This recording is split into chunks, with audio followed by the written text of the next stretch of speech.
Thank you for I listening. want to know this morning what it takes to make you mad. You don't have to speak up. I'm not wanting response. But you think about what it takes to make you mad. By now, we've all heard about road rage. I hope none of you have been the victims of that. Phyllis and I have a brother-in-law that was the victim of it back some few years ago. It's that situation in which some driver thinks that someone has taken his place on the road or mistreated him in some way or another, whether real or imagined, and he then takes it out on the driver, sometimes even by pulling up alongside the other car and taking a gun and firing away at the person as they travel along the interstate or whatever highway they happen to be on. Terrible, terrible situation that seems to be a reflection of the sad state of affairs, of sad state of moral affairs in our society. You'd think that someone would be in control, and that even if they were treated in a unkind or rude manner by another driver, that they wouldn't react in that way, but people do get mad about that. And so we hear about road rage. I heard recently about another kind of rage. I guess you'd call this shopping rage. It came right after Thanksgiving, and I don't recall now which one of the TV stations, but somebody was telling about a bunch of shoppers, I think the day after Thanksgiving, when all the stores were jam-packed and some people waiting in line, and they got into a big argument. And then a couple of men started fighting each other and hitting each other with their fists, and they had to call security and break them up. Shopping rage. Well, what does it take to make you mad? Isn't it interesting how differently we all react to different situations? There are some circumstances that just might never upset you, that would upset the next person with just the least provocation. And then vice versa, something that doesn't upset them will upset you. Different things cause us to get mad. Now another question, and this one is more practical. When you do find yourself angry about something, whatever it is, how do you handle it? What do you do? Well, one of the most obvious answers is cursing. A lot of folks, as soon as they get angry, they start cursing, using all kinds of profanity. But other people don't do that. Other people, I guess you could say, they take it out on others. They get mad at one person or get mad about one thing and then take it out on other people in other situations. The old syndrome of getting mad at the dog and kicking the cat. And you get mad at somebody at work, but you don't want to take it out on them, so you go home and take it out on your family. Anger. How do you handle it? Well, I guess the philosophical way that most of us refer to handling anger is count to 10 before you speak. And if that doesn't work, try 100. If that doesn't work, go to 1,000. But get control before you speak, because you don't want to speak in anger. When I was doing my Modern Family Seminar back a few years ago down at a city south of here, a man came up to me and we had talked about our relationships as a family and how we want to make sure that we don't damage our relationship by speaking unkindly and hatefully and in great anger to one another and saying things that hurt the other person. And I just mentioned briefly a few of the things that people use as methods by which they overcome that. And a man came up to me afterwards and he said, I can pretty well tell when I'm losing it. And he said, when my wife and I get started into an argument and I feel like I'm losing it, he said, I just get up, go outside, walk around the house. And I walk around outside till I'm calmed down and I know that I can talk to her without being ugly and hateful to her. And if I find out feel like I'm losing it again, I get up and go outside, walk around the house. I said, well, does that work? And he said, it works. He said, of course, I've got a ditch around my house about so deep, but he said, it does work. I'm able to control my anger. People have different methods of controlling anger. And people get mad about different things.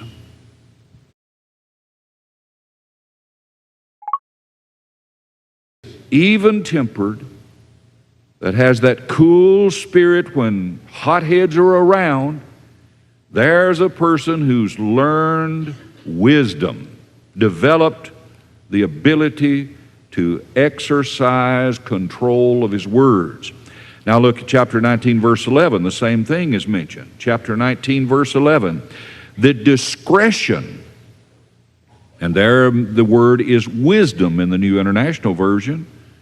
The wisdom of a man deferreth his anger, and it is his glory to pass over a transgression. It's to his credit that he can take abuse, that he can take the anger of another person and control his own anger. And that through wisdom he has learned the folly of letting his anger go and saying and doing something that he regrets later. Well, obviously, this is a challenge to all of us. It's a challenge to every one of us to learn how to control our anger and how to deal with or handle our anger. Now, that's not all that Solomon wrote about that, but we're going to let that suffice. I want you now to come to Ephesians chapter 4, from which the remaining part of our study will be taken. Ephesians chapter 4.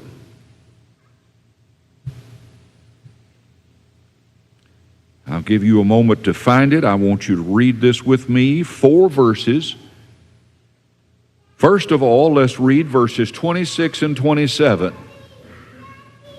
Be ye angry and sin not. Let not the sun go down upon your wrath, neither give place to the devil. The first thing that I note in that verse, verse 26, is that the Apostle Paul says, I can sin in my anger. Did you hear that? We're not just talking about getting in trouble. We're not just talking about damaging a relationship. I can sin in my anger. I have to be careful that I don't allow that to happen.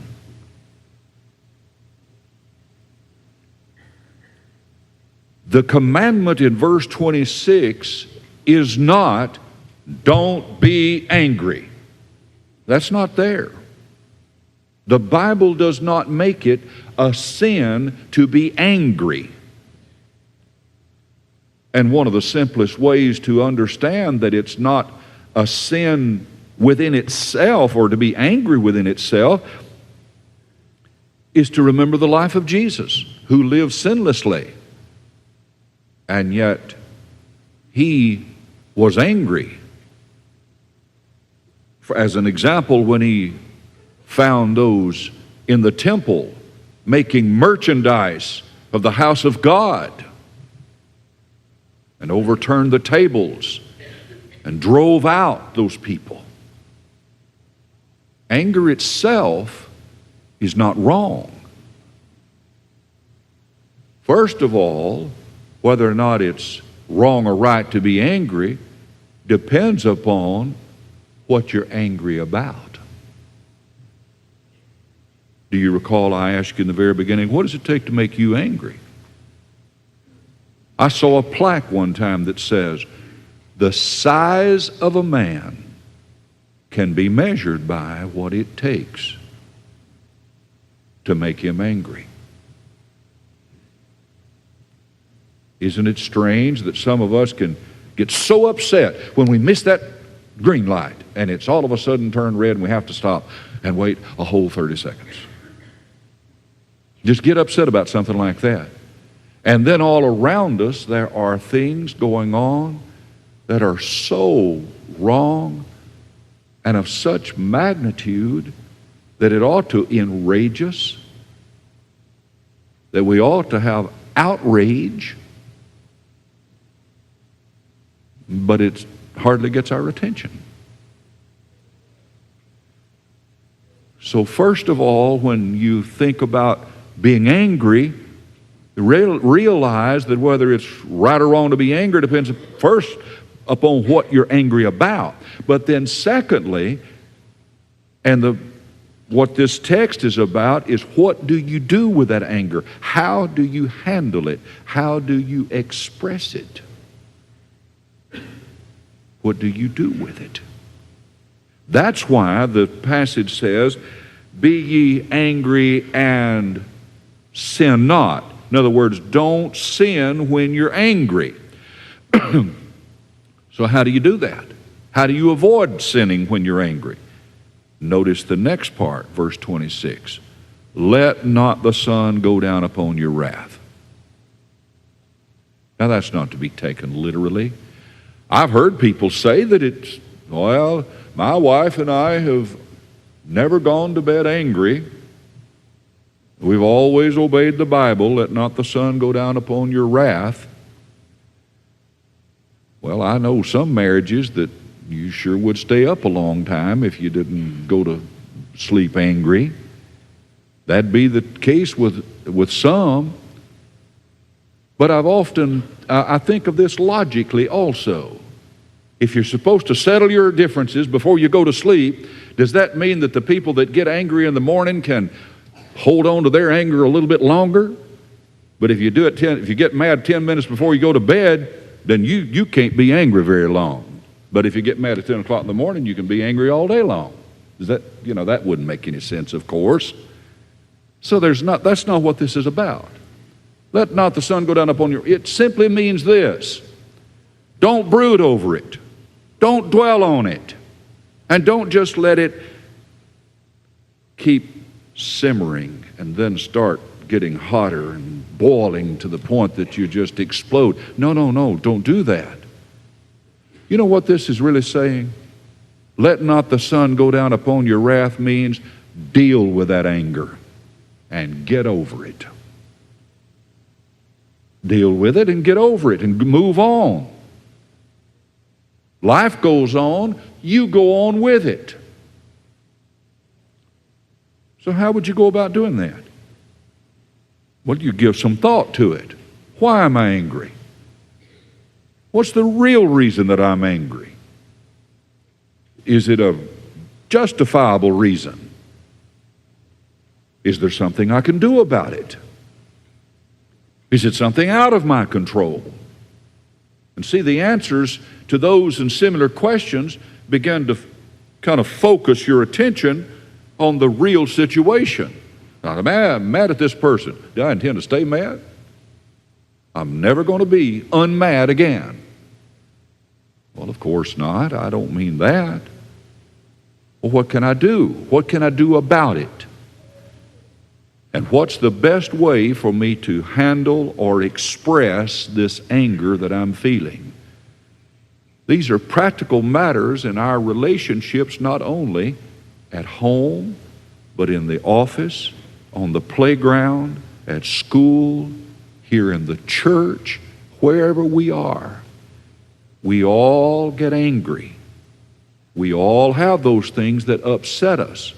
And the Bible simply says, look at verse 27, watch out, don't give Satan any place in your life. Because what Satan would love to do is to get you to sin. And the way he gets you to sin sometimes is to strike you when you're angry about something. So stay in control. And do you know how I know? I know that it is in my control. You look back at the two verses that Chad Lightner read for us, down at verses 31 and 32. Let all bitterness, this is a commandment. Let all wrath, this is a commandment. Let all anger, this is a commandment. And clamor and evil speaking be put away from you with all malice. It's in my control. I'm commanded to put that away. Now, it doesn't say that it's a sin for me to be angry, as I've already said, but I can let that anger develop into all kinds of arguments and quarrels and bitterness and speaking evil about others. But instead, what I've got to learn to do, verse 32, is be kind to others, tender-hearted toward others, and forgive others, even as God, for Christ's sake, hath forgiven you.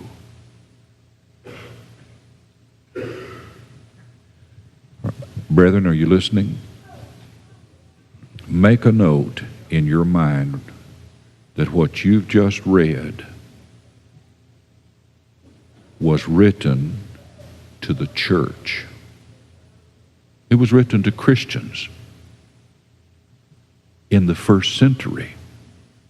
Just a few short years, if we've dated the writing of Ephesians correctly, it was about 25 years after the church had begun.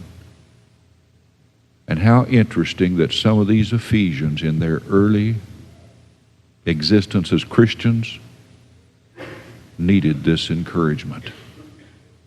Paul, by the inspiration of the Holy Spirit, knew that there were going to be times when we'd get angry at one another. He knew there would be times when we would hurt one another. And so he said, when you're angry, don't you give place to the devil in your life. Don't you let the sun go down upon your wrath. You deal with it, you get over it, and you move on. And you learn to be kind. You learn to be forgiving. Don't you have an old hard heart that refuses to give, or to forgive rather, but you have a tender heart. And you learn to love and forgive just the way God does you. And that is the first key to learning to handle anger properly. And you can take that principle home, you can take it to the classroom, you can take it to the workplace. And you apply that principle. I may get angry, but I've got to think, boy, I don't want to say something that I'll regret. I don't want to say something or do something that will hurt and damage this relationship. I've got to deal with this and handle it properly. If something needs to be said, I'll say it, and I'll say it with the right spirit. Nothing needs to be said, I'll just shut my mouth and go on. That's the way to handle it. Solomon warned, when you're angry, you can get into a lot of trouble. And Solomon said, when you learn to control your anger, that's a sign that you're really smart and wise. Open your songbooks, please, to the number that has been announced. Speech on. Next. Dimmed. Selected. Screen recording.